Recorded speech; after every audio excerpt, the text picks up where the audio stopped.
Hello friends, welcome to மக்கள் சேவை சால். இன்றைக்கி நம்ம ஒரு சூப்பரான ஸ்காலர்ஷிப் ஸ்கீம் பற்றி தான் பார்க்க போகிறோம். இந்த ஸ்காலர்ஷிப்க்கு யார் யாரெல்லாம் அப்ளை பண்ணலாம், எப்படி அப்ளை பண்ணுறது, எவ்வளோ அமௌண்ட் ப்ரொவைட் பண்ணுறாங்க, இதை பற்றின மொத்த இன்ஃபர்மேஷன் தான் இந்த வீடியோ பார்க்க போகிறோம். இந்த வீடியோ ஸ்கிப் பண்ணாமல் ஃபுல்லாக பாருங்கள். அது மட்டும் அல்ல, இந்த வீடியோ நிறைய பேருக்கு ஷேர் பண்ணுங்க. ஃபஸ்ட் இந்த பிடிஎஃப் ஃபார்ம் பண்ணிக்கோங்க. இதுக்கான லிங்க்கை நான் டிஸ்கிரிப்ஷன் கொடுத்துட்றேன். எல்ஐசிலேருந்து வருடம் உங்களுக்கான ஸ்காலர்ஷிப் ப்ரொவைட் பண்ணுறாங்க. அந்த வகையில் இந்த வருஷத்துக்கான LIC golden jubilee scholarship provide பண்ணுறாங்க.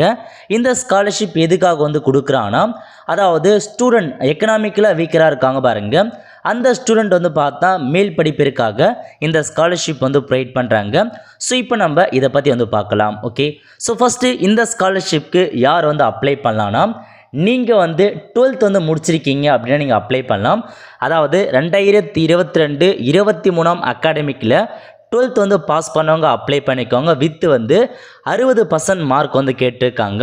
12th பாஸ் பண்ணவங்க அல்லது டிப்ளமோ முடித்தவங்க அப்ளை பண்ணிக்கலாம். அதுக்கப்புறம் நீங்கள் பார்த்தா 12th முடித்ததுக்கப்புறம் நீங்கள் ஹையர் ஸ்டடீஸ் படிக்கணுன்றத தெளிவாக கொடுத்துருக்காங்க. எந்த ஃபீல்டுனா medicine, engineering, graduations, integrated courses, diploma courses நீங்கள் படிக்க போகிறீங்கன்னா தாராளமாக நீங்கள் அப்ளை பண்ணலான்றதை தெளிவாக கொடுத்துருக்காங்க. ஸோ தெளிவாக ஞாபகம் வச்சுக்கோங்க, நீங்கள் 12th அல்லது டிப்ளமோ 2022-23 காலாண்டில் பாஸ் பண்ணி அதுக்கப்புறம் இப்போ நீங்கள் ஏதாச்சும் ஒரு யூஜி டிகிரியோ ஐடிஐயோ டிப்ளமோ படிச்சுட்ருக்கீங்கன்னா தாராளமாக இந்த ஸ்கீமுக்கு நீங்கள் அப்ளை பண்ணிக்கோங்க. முக்கியமான இன்ஃபர்மேஷன், நீங்கள் 12th 60% மார்க் கண்டிப்பாக எடுத்துருக்கணும். அது மட்டும் இல்லாமல் உங்களுக்கான ஃபேமிலி ஆனுவல் இன்கம் பொறுத்த வரைக்கும் 2 லட்ச ரூபாய்க்குள்ளே இருந்தால் மட்டும்தான் இந்த ஸ்காலர்ஷிப்க்கு அப்ளை பண்ண முடியும். ஓகே, இது ஏ கேட்டகரியாக கொடுத்துருக்காங்க. அதுக்கடுத்து பி கேட்டகரியை பொறுத்த வரைக்கும் நீங்கள் 10th பாஸ் பண்ணியிருக்கீங்க. அதாவது 2022-23 கல்வியாண்டில் நீங்கள் 10th பாஸ் பண்ணியிருக்கீங்கன்னா நீங்கள் இந்த ஸ்காலர்ஷிப் அப்ளை பண்ணலாம். பட் நீங்கள் 10th பாஸ் பண்ணி முடித்ததுக்கப்புறம் என்ன கேட்டிருக்காங்கன்னா, ஐடிஐ படிச்சுன்றதை சொல்லியிருக்காங்க. ஐடிஐ அல்லது டிப்ளமோ நீங்கள் படிக்க போகிறீங்கன்னா நீங்கள் தாராளமாக அப்ளை பண்ணலாம். ஸோ 12th படிக்க போகிறது கிடையாது. நீங்கள் 10th பாஸ் பண்ணிவிட்டு ஐடிஐ படிக்கணும் அல்லது பார்த்தீங்கன்னா டிப்ளமோ படிக்க போகிறனா நீங்கள் தாராளமாக இந்த ஸ்காலர்ஷிப் அப்ளை பண்ணிக்கோங்க. ஸோ உங்களுக்கான ஃபேமிலி ஆனுவல் இன்கம் பொறுத்த வரைக்கும் 2 லட்ச ரூபாய்க்குள்ளே இருக்கவங்க இந்த ஸ்காலர்ஷிப்க்கு நீங்கள் அப்ளை பண்ணலாம். ஓகே, ஸோ அது மட்டும் இல்லாமல் special scholarship for girl child கொடுத்துருக்காங்க பாருங்கள். பெண்களுக்காக இந்த ஸ்காலர்ஷிப் ஸோ ரெண்டாவதாக ஃபஸ்ட்டு பார்த்தது ஜென்ரல் கேட்டகிரி எல்லாருமே நீங்கள் அப்ளை பண்ணலாம். செகண்டாக கொடுத்து ஸ்பெஷல் ஸ்காலர்ஷிப் ஃபார் கேர்ள் சைல்டுக்கு மட்டும் கொடுத்துருக்காங்க. நீங்கள் ஒரு பெண்களாக இருக்கீங்க, நீங்கள் பார்த்தா 10th பாஸ் பண்ணியிருக்கீங்க, அதுக்கப்புறம் பார்த்தா 12th படிக்க போகிறீங்க அல்லது டிப்ளமோ படிக்க போகிறீங்க, ஐடிஐ படிக்க போகிறீங்கன்னா இந்த ஸ்காலர்ஷிப் நீங்கள் அப்ளை பண்ண பாருங்கள். ஸோ நீங்கள் 2022-23 காலாண்டில் 10th பாஸ் பண்ணிவிட்டு அதுக்கப்புறம் நீங்கள் 12th ஐடிஐயோ டிப்ளமோ இப்போ நீங்கள் படிச்சுட்ருக்கீங்க, ஃபஸ்ட் இயர் படிக்கிறீங்கன்னா தாராளமாக இந்த ஸ்காலர்ஷிப் ஸ்கீமுக்கு அப்ளை பண்ணிக்கோங்க. 10th கண்டிப்பாக நீங்கள் 60% மார்க் எடுத்துருக்கணும். அதேமாரி உங்களுக்கான குடும்ப ஆண்டு வருமானம் 2 லட்ச ரூபாய்க்குள்ளே இருக்குன்னா இந்த ஸ்காலர்ஷிப்ஸ்க்கு நீங்கள் அப்ளை பண்ணிக்கலாம். ஓகே, ஸோ இதுதான் உங்களுக்கான ஒரு ஸ்காலர்ஷிப் ஸ்கீமாக கொடுத்துருக்காங்க. எலிஜிபிலிட்டியை பொறுத்த வரைக்கும் பேசிக் எலிஜிபிலிட்டி இதுதான் கொடுத்துருக்காங்க.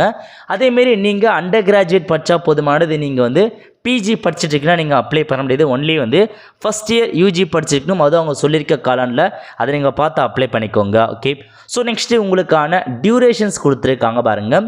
அதாவது scholarship shall be provided for the entire duration of the கோர்ஸ்னு கொடுத்துருக்காங்க. அது இந்த ஸ்காலர்ஷிப் பொறுத்த வரைக்கும் இப்போ நீங்கள் டிகிரி படிச்சிட்டிங்கன்னா நீங்கள் டிகிரி முடிக்கிறதுக்கு உங்களுக்கான ஸ்காலர்ஷிப் வழங்குவாங்க.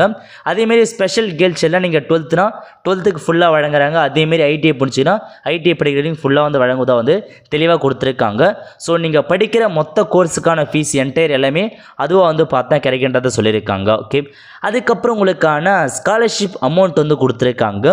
ஃபஸ்ட்டு ஜென்ரல் ஸ்காலர்ஷிப்ஸ் கொடுத்துருக்காங்க பாருங்கள். உங்களுக்கு 40,000 ரூபாய் பேர் ஆனம் வருஷத்துக்கு 40,000 ரூபாய் ப்ரொவைட் பண்ணுறாங்க. யாருக்குன்னா நீங்கள் மெடிசன் இப்போ நீங்கள் படிக்கிறீங்க, 12th பாஸ் பண்ணிவிட்டு மெடிக்கல் ஃபீல்டில் படிச்சுட்டிங்கன்னா உங்களுக்கு பேர் ஆனம்க்கு 40,000 ரூபாய் வந்து ப்ரொவைட் பண்ணுறாங்க. ஸோ இது வந்து பார்த்தா எவ்ரி இயர் 3 இன்ஸ்டால்மெண்ட்டாக வந்து ப்ரொவைட் பண்ணுறாங்க. வருஷத்துக்கு 3 இன்ஸ்டால்மெண்ட்டாக வந்து பார்த்தா 12,000 16,000 ரூபாய் வந்து பார்த்தா வழங்குறாங்க. அதுக்கடுத்து நீங்கள் இன்ஜினியரிங் வந்து படிக்க போகிறீங்க, படிச்சுட்டு இருக்கீங்கன்னா உங்களுக்கு 30,000 ரூபாய் வந்து வழங்குறாங்க. இது 3 இன்ஸ்டால்மெண்ட்டாக வந்து 9,000 12,000 ரூபாய் வந்து கொடுக்குறாங்க. அதுக்கடுத்து நீங்கள் கிராஜுவேஷன் படிக்கிறீங்க, டிப்ளமோ படிக்கிறீங்க, ஐடிஐ வந்து படிக்க போகிறீங்கன்னா உங்களுக்கு பேர் ஆனம் 20,000 ரூபாய் வந்து ப்ரொவைட் பண்ணுறாங்க. 6,000 8,000 உங்களுக்கான ஸ்காலர்ஷிப் இன்ஸ்டால்மெண்ட் வந்து ப்ரொவைட் பண்ணுறாங்க. ஓகே, அதுக்கடுத்து அந்த ஸ்காலர்ஷிப் ஃபார் கேர்ள் சைல்டு இருக்குது பாருங்கள், அவங்களுக்கு வந்து 15,000 ரூபாய் வந்து ப்ரொவைட் பண்ணுறாங்க. 4,500 6,000 மணி 3 இன்ஸ்டால்மெண்ட்டாக உங்களுக்காக வந்து கொடுக்குறாங்க. ஓகே, ஸோ இதான் உங்களுக்கான இன்ஸ்ட்ரக்ஷன். நீங்கள் 2022-23 காலாண்டில் 12th பாஸ் பண்ணவங்க, 10th பாஸ் பண்ணவங்க தாராளமாக இந்த ஸ்காலர்ஷிப்க்கு நீங்கள் அப்ளை பண்ணிக்கோங்க. அதுக்கடுத்து மீதி இன்ஸ்ட்ரக்ஷன் பற்றி பார்க்கலாம். ஓகே, கண்டிஷன் ஃபார் ஸ்காலர்ஷிப்ஸ் கொடுத்துருக்காங்க பாருங்கள், ரொம்ப இம்பார்ட்டன்ட் விஷயம். இதில் உங்களுக்கு பல்வேறு பாயிண்ட் வந்து கொடுத்துருக்காங்க. நீங்கள் ஒவ்வொரு பாயிண்ட்டை வந்து படித்து பாருங்கள். ஏன்னா எல்லாமே நம்ம வந்து இந்த வீடியோவில் சொல்ல முடியாது. ஸோ எக்கச்சக்கமான பாயிண்ட் கொடுத்துருக்காங்க. எல்லாமே வந்து பார்த்தா புரிகிற மாதிரி இங்கிலீஷில் தான் கொடுத்துருக்காங்க. படித்து பார்த்தாவே உங்களுக்கே நல்லாவே வந்து புரிய வரும். ஸோ கரெக்டாக அதுக்கேற்ற மாதிரி நீங்கள் படித்து பார்த்துக்கோங்க. எல்லா இன்ஃபர்மேஷன்ஸ் கொடுத்துருக்காங்க. எல்லாமே உங்களுக்கு தேவையான இன்ஃபர்மேஷன்ஸ் தான்.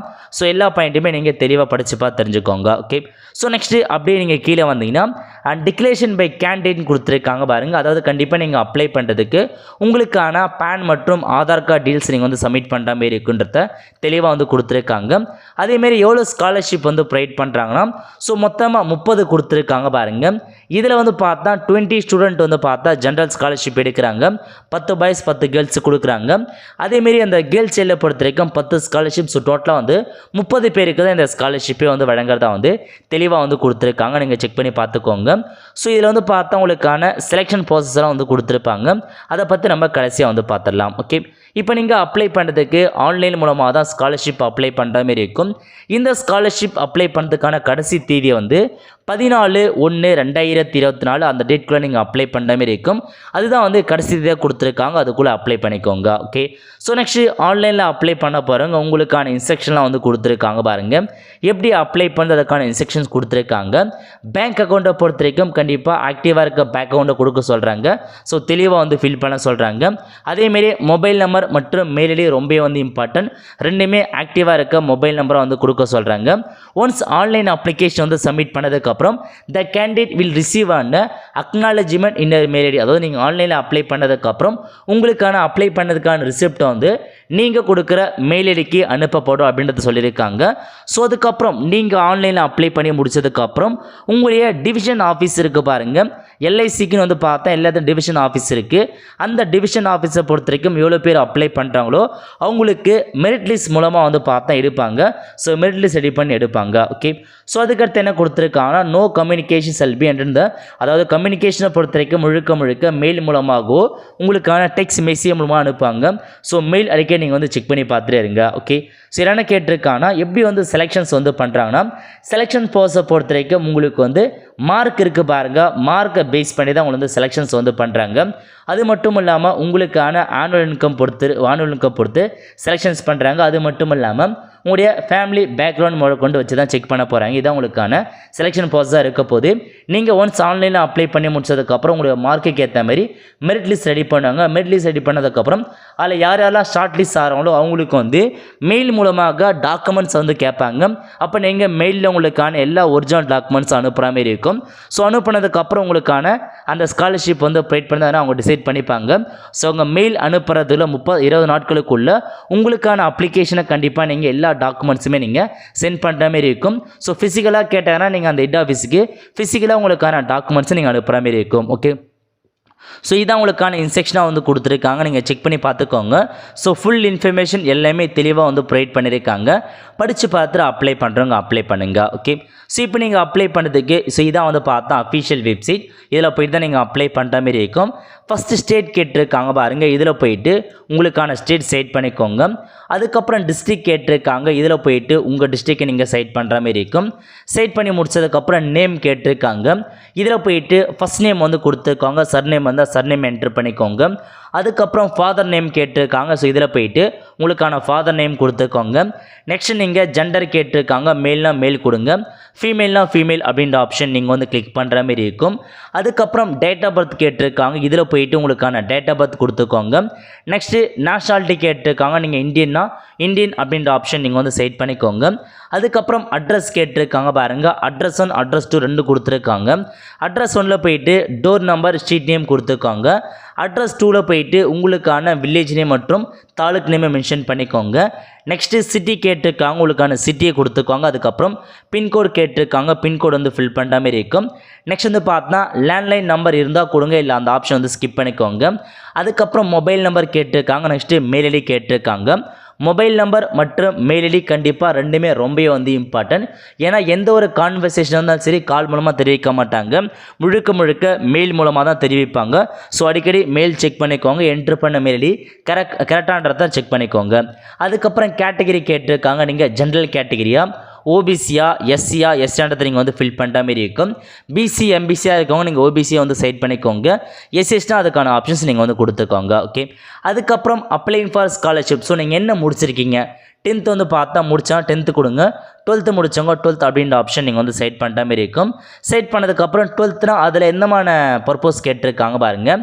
எஜுகேஷன் ஸ்ட்ரீம் ப்ரொப்போஸ் டு பர்சியூன்னு கேட்டிருக்காங்க. நீங்கள் 12th முடிச்சதுக்கப்புறம் என்னமான படிக்க போகிறீங்க படிச்சுட்டுன்னு கேட்டிருக்காங்க. இன்ஜினியரிங் படிக்கிறீங்களா, மெடிசனா, ஆர்ட்ஸா, சயின்ஸா, காமர்ஸான்னு கேட்டிருக்காங்க. ஸோ டிப்ளமோவா கோர்ஸா, ஒகேஷனல் கோர்ஸான்னு கேட்டிருக்காங்க. உங்களுக்கான ஆப்ஷன் நீங்கள் வந்து செட் பண்ணிக்கோங்க. இதுவே நீங்கள் 10th கொடுத்தீங்கன்னா ஸோ டிப்ளமோ கோர்ஸா, ஒகேஷனல் கோர்ஸா அப்படின்றத நீங்கள் வந்து ஃபில் பண்ணுற மாதிரி இருக்கும். ஸோ தெளிவாக நீங்கள் என்ன கோர்ஸ் அப்படின்றத நீங்கள் கரெக்டாக வந்து கொடுத்துக்கோங்க. ஓகே. அதுக்கப்புறம் நீங்கள் இன்ஜினியராக அதுக்கான கோர்ஸ் நேம் கேட்டிருக்காங்க. ஸோ எந்தமான கோர்ஸ் இன்ஜினியரிங்லன்றத நீங்கள் வந்து ஃபில் பண்ண மாதிரி இருக்கும். கிராஜுவேட்னா எந்தமான கிராஜுவேட் படிக்கிறீங்க, அதுக்கப்புறம் நீங்கள் மெடிசனா எந்தமான மெடிசன் படிக்கிறீங்கன்றதை ஃபில் பண்ணுற மாதிரி இருக்கும். ஸோ இப்போ நீங்கள் பிஎஸ்சி மேத்தமெட்டிக்ஸ் கொடுங்க. இன்ஜினியர்னா எந்தமான சிவில் இன்ஜினியர் அந்த மாதிரி நீங்கள் வந்து கொடுக்குற மாதிரி இருக்கும். ஸோ தெளிவாக கொடுத்துக்கோங்க உங்களுக்கு கோர்ஸ் நேம். அதுக்கப்புறம் கோர்ஸ் டியூரேஷன்ஸ் கேட்டிருக்காங்க. எத்தனை வருஷம் நீங்கள் படிப்பீங்க அந்த கோர்ஸை, 1 இயர் கோர்ஸா, 2 இயர்ஸ் கோர்ஸா, 3 இயர்ஸா, 4 இயர்ஸான்றத நீங்கள் வந்து ஃபில் பண்ணுற மாதிரி இருக்கும். டோட்டல் இயரை ஃபில் பண்ணிக்கோங்க. அதுக்கப்புறம் உங்களுக்கான குடும்ப ஆண்டு வருமானம் கேட்டிருக்காங்க. ஸோ கண்டிப்பாக 2.5 லட்ச ரூபாய்க்குள்ளே இருக்குன்றதை சொல்லியிருக்காங்க. அதுக்குள்ளே எவ்வளோ உங்களுடைய குடும்ப ஆண்டு வருமானம் இருக்கோ பேர் ஆனம் அதை நீங்கள் வந்து செட் பண்ணிக்கலாம். அதுக்கப்புறம் வந்து பார்த்தா உங்களுக்கான 12th இன்ஃபர்மேஷன்ஸ் கேட்டிருக்காங்க பாருங்கள். நீங்கள் 12th கொடுத்தாலும் 12th ஃபில் பண்ண மாதிரி இருக்கும். 10th கொடுத்தா 10th இன்ஃபர்மேஷன்ஸ் நீங்கள் வந்து ஃபில் பண்ணுவீங்க. இதை பற்றி நான் 12th செட் பண்ணியிருக்கேன். ஸோ ஃபஸ்ட்டு யூனிவர்சிட்டி கேட்டிருக்காங்க. நீங்கள் வந்து 12th எந்தமான போர்டில் படிச்சிங்க, ஸ்டேட் போர்டா வந்து பார்த்தா சிபிஎஸ்சி அப்படின்றத ஃபில் பண்ணிக்கோங்க. மெட்ரிகுலேஷன்ஸ் ஃபில் பண்ணிக்கோங்க. அதுக்கப்புறம் எந்த இயரில் பாஸ் பண்ணால் 2022 23 அவங்க மட்டும் தான் அப்ளை பண்ண முடியும். அதுக்கப்புறம் percentage of mark. So 12th நீங்கள் எவ்வளோ பர்சன்டேஜ் எடுத்தீங்கன்றத கேட்டிருக்காங்க. பர்சன்டேஜ் முறையில் கொடுத்துக்கோங்க. அதுக்கப்புறம் இதுக்கு முன்னாடி உங்கள் ஃபேமிலி யாராச்சும் வந்து பார்த்தா கரண்ட்லி வந்து இந்த எல்ஐசி ஸ்காலர்ஷிப் வாங்கிட்டு இருக்கான்னு கேட்டிருக்காங்க, அதை அப்ளை பண்ணான்னு கேட்டிருக்காங்க. நோ அப்படின்ற ஆப்ஷன் நீங்கள் வந்து செட் பண்ணிக்கோங்க. அதுக்கப்புறம் are you receiving any other scholarship. So நீங்கள் வேறு ஏதாச்சும் ஸ்காலர்ஷிப் வாங்கிட்டு இருக்கீங்கன்னா எஸ் கொடுத்துக்கோங்க, இல்லை நீங்கள் நோ அப்படின்ற ஆப்ஷன் நீங்கள் வந்து செட் பண்ணுற மாதிரி இருக்கும். ஓகே. அதுக்கப்புறம் உங்களுக்கான பேங்க் அக்கௌண்ட் டீட்டெயில்ஸ் கேட்டிருக்காங்க பாருங்கள். இதில் போயிட்டு ஃபஸ்ட்டு உங்களுக்கான ஐஎஃப்எஸ்சி கோடை வந்து செட் பண்ணிக்கோங்க. உங்கள் பேங்க் புக்கில் உங்களுக்கான ஐஎஃப்எஸ்சி கோடு கொடுத்துருப்பாங்க, தெரியாதவங்க ஆன்லைன் மூலமாக செக் பண்ணிக்கோங்க. அதுக்கப்புறம் பேங்க் எந்தமான பேங்க் புக் வச்சிடலும் அந்த பேங்க் நேமை கொடுத்துக்கோங்க. சென்ட்ரல் பேங்க்கா, ஸ்டேட் பேங்க்கா, இந்தியன் பேங்க்கானதை ஃபில் பண்ணுற மாதிரி இருக்கும். அதுக்கப்புறம் பிரான்ச் நேம் கேட்டிருக்காங்க. உங்களோட பேங்க்கோட பிரான்ச் எந்த லொக்கேஷனில் இருக்கோ அந்த பிரான்ச் நேம் கொடுத்துக்கோங்க. நெக்ஸ்ட்டு அக்கௌண்ட் நம்பர் கேட்டிருக்காங்க. இதில் போயிட்டு அக்கௌண்ட் நம்பர் கொடுத்துக்கோங்க. அதுக்கப்புறம் last 4 digit of Aadhaar number கேட்டிருக்காங்க. உங்கள் ஆதார் நம்பரில் கடைசி 4 லெட்டர் இருக்குது பாருங்கள், அந்த 4 நம்பர் அதை மட்டும் நீங்கள் வந்து கொடுத்தா போதுமானது. லாஸ்ட்டு 4 நம்பர் மட்டும் கொடுத்துக்கோங்க. கொடுத்ததுக்கப்புறம் உங்களுக்கான டேர்ம்ஸ் அண்ட் கண்டிஷன்ஸ் கொடுத்துருக்காங்க. 3 பாக்ஸுமே நீங்கள் வந்து செக் பண்ணிவிட்டு சப்மிட் அப்படின்ற ஆப்ஷன் நீங்கள் வந்து கிளிக் பண்ணினா உங்களுக்கான அப்ளிகேஷன் சப்மிட் ஆகிட்டு ரெஃபரன்ஸ் நம்பருமே அதெல்லாம் நோட் பண்ணி வச்சுக்கோங்க. அதுக்கப்புறம் லேட்டராக நீங்கள் கொடுத்த மெயில் ஐடிக்கு உங்களுக்கான ரிசிப்ட் அனுப்புவாங்க. அந்த ரிசிப்ட்டை நீங்கள் அப்படியே வந்து பார்த்தா சேவ் பண்ணி வச்சுக்கோங்க. இதுக்கப்புறம் அதை வந்து பார்த்தா மெரிட் லிஸ்ட் ரெடி பண்ணுவாங்க டிவிஷன் ஆஃபீஸ்லேருந்து. ஸோ அது வந்து வந்ததுக்கப்புறம் நீங்கள் ஃபர்தர் இன்ஃபர்மேஷன்ஸ் எல்லாமே நீங்கள் தெரிஞ்சுக்கலாம். அவ்வளோ ஃப்ரெண்ட்ஸ், கண்டிப்பாக இந்த பிடிச்சி லைக் பண்ணுங்கள். அது மட்டும் அல்ல, இந்த வீடியோ நிறைய பேருக்கு ஷேர் பண்ணுங்கள். அடுத்து ஒரு நிலையில் சந்திப்போம். நன்றி, வணக்கம்.